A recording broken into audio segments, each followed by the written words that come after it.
রবিন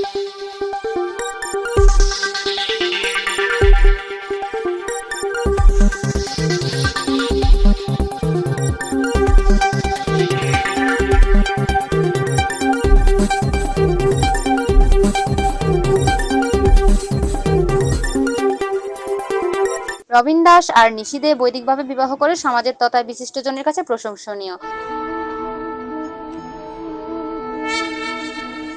নমস্কার, আপনাদের সাথে আছি আমি সাথী দাস। এতক্ষণ শুনছিলেন সনাতনী সংবাদের শিরোনাম, এখন বিস্তারিত। রাঙ্গুনিয়া পদুয়া সুখবিলাস শিকদারপাড়া বরুণ দাসের কনিষ্ঠ পুত্র রবিন দাসের সহিত শ্যামল দের কনে নিশি দে 13/5/2025 ইংরেজি জয়গুরুধাম আশ্রমে গোধূলিলগ্নে শুভ বিবাহে আবদ্ধ হয়। জয়গুরুধাম আশ্রম কমিটির সভাপতি, সাধারণ সম্পাদক সহ কমিটির সকল সদস্য সহ বিশিষ্টজনেরা উপস্থিত ছিলেন। অত্যন্ত আনন্দের সাথে একটা সুখবর জানাচ্ছি যে আজকে একটা বৈদিক শাস্ত্র মতে আমাদের জয়গুরুধামে একটা শুভ বিবাহ সম্পন্ন হচ্ছে। তার জন্য আমি আয়োজক কর্তৃপক্ষকে ধন্যবাদ জ্ঞাপন করছি। সাথে সাথে আমি আমার সনাতনী সম্প্রদায়ের প্রতি দৃষ্টি আকর্ষণ করছি যে আমরা ক্লাবে না গিয়ে আমাদের যে মন্দির ভিত্তিক যে বিবাহ বৈদিক শাস্ত্র মতে যে কত সাত্বিক এবং সম্পন্ন হচ্ছে, সেদিকে আমরা সনাতনীরা সবাই যেন আমরা এগিয়ে আসি। আমি এটাই আহ্বান করব। আমি এই জয়গুরুধাম এই প্রথম একটা বৈদিক শাস্ত্র মতে একটা বিবাহ সম্পন্ন হচ্ছে। আমি সকলের সহযোগিতা কামনা করছি। ধন্যবাদ জানাচ্ছি আজকের চ্যানেলকে। তো শুরুতে আমি অত্র এলাকার সন্তান, বাংলাদেশ পুলিশের গর্বিত সন্তান রবিন দাসকে আন্তরিক ধন্যবাদ জানাচ্ছি। বৈদিক শাস্ত্র মতে দক্ষিণ আঙ্গুলে ঐতিহ্যবাহী আজকের এই জয়গুরুধাম আশ্রমে যে বিবাহ অনুষ্ঠিত হচ্ছে, এটির জন্য আশ্রম কর্তৃপক্ষ এই রবিন দাস এবং ওর যে স্ত্রীকে আন্তরিকভাবে আরও ধন্যবাদ জানাচ্ছি। সেই সাথে সাথে আমি এলাকার সনাতনী সম্প্রদায়ের প্রতি বিনোদ আহ্বান জানাবো। এই বৈদিক শাস্ত্র মতে ক্লাব পরিহার করে ধর্মীয় মঠ মন্দিরে বিবাহের আয়োজন করে যে আমরা আমাদের এই বিবাহগুলো সম্পন্ন করতে পারলে আমরা মনে করি যে আর্থিক দিক থেকেও আমরা অনেক স্বাবলম্বী হব।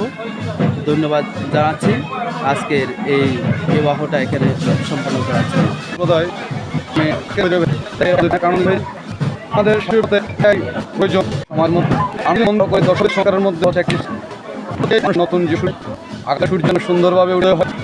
নবদম্পতি অনেক আশীর্বাদ অনেক আশীর্বাদ করে বৈদিক বিবাহ সবার করবো।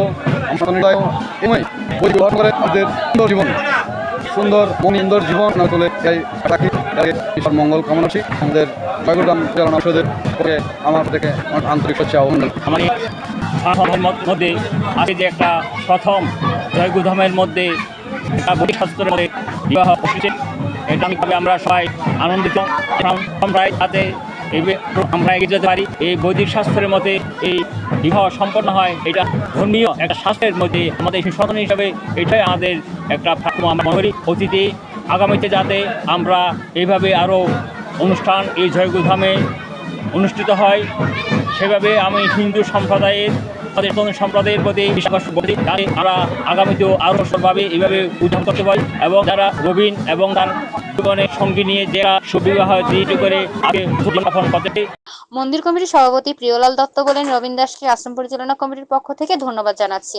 আরও বলেন, এইভাবে মন্দিরে বিবাহ করলে শুধু টাকা অপচয় কমবে না, শুদ্ধ ও শাস্ত্রমতে হবে, এতে অনেক দিক দিয়ে সাশ্রয় হবে। রবিন দাস বলেন, আমার অনেক দিনের স্বপ্ন ছিল বৈদিকভাবে বিবাহ করে তার সবার আশীর্বাদে পূর্ণ হতে যাচ্ছে। তিনি আরো বলেন, ব্যয়বহুল খরচে না করে আপনারাও এগিয়ে আসুন বৈদিক বিবাহে, তাতে আপনারও সমাজের উভয় লাভ হবে।